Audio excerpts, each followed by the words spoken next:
আজকে বানাবো steak, mash potato and vegetables. আজকে এই তিনটে দিয়ে একটা ডিশ তৈরি করব। তো এই তিনটা দিয়ে যে ডিশটা বানাবো সেটা মোটামুটি বনানিতে আপনার 2000 বা 2500 টাকা করে সেল করায়। অনেক খেতে ইচ্ছে করছে, আসলে বানানো হয় না, তাই আজকে তৈরি করে ফেললাম। এখানে আমি আদা, জিরা, রসুন, তারপরে সব মশলা দিয়ে সয়া সস, সরিষার তেল, গুঁড়া মরিচ সব কিছু দিয়ে আগে মাংসটা আমি ম্যারিনেট করে রাখবো।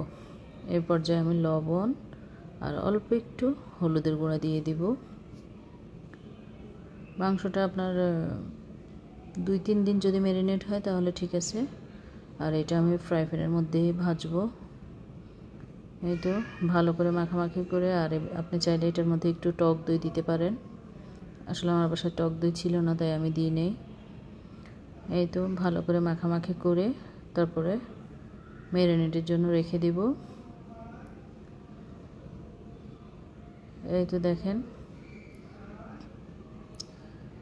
এরপরে এখন আমি একটা ফ্রাই প্যানের মধ্যে অল্প একটু তেল দিয়ে একদম আস্তে আস্তে আঁচ করে ভাজবো।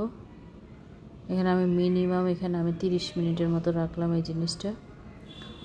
এই পর্যায়ে আমি এখন একটু ভেজিটেবলস নিয়েছি, ওইটা আমি এখানে ফুলকপি, ক্যাপসিকাম, গাজর, আলু, বরবটি এগুলোকে একটু হাফ বয়েল করে নিব। হাফ বয়েল করার পরে আমি এটাকে একটুখানি অল্প একটু বাটারের মধ্যে আর একটু গোলমরিচের গুঁড়া দিয়ে দিব, আর অল্প একটু চিনি, অল্প একটু লবণ দিয়ে দিব।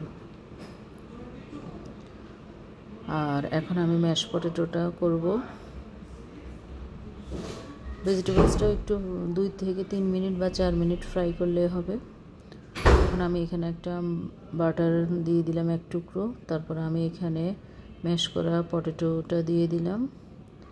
এরপর আমি একটা প্যাসেলের মাধ্যমে এটাকে ভালো করে একদম, যাতে কোনো রকমের লাম্পস না থাকে সেজন্য একদম লিকুইড করে ফেলবো। এরপর যে আমি গরুর দুধ আর একটু চিনি দিয়ে দিলাম, আর এটার মধ্যে অবশ্যই গোলমরিচের গুঁড়াটা দিব। এই তো ভালো করে যখন ম্যাশ হয়ে যাবে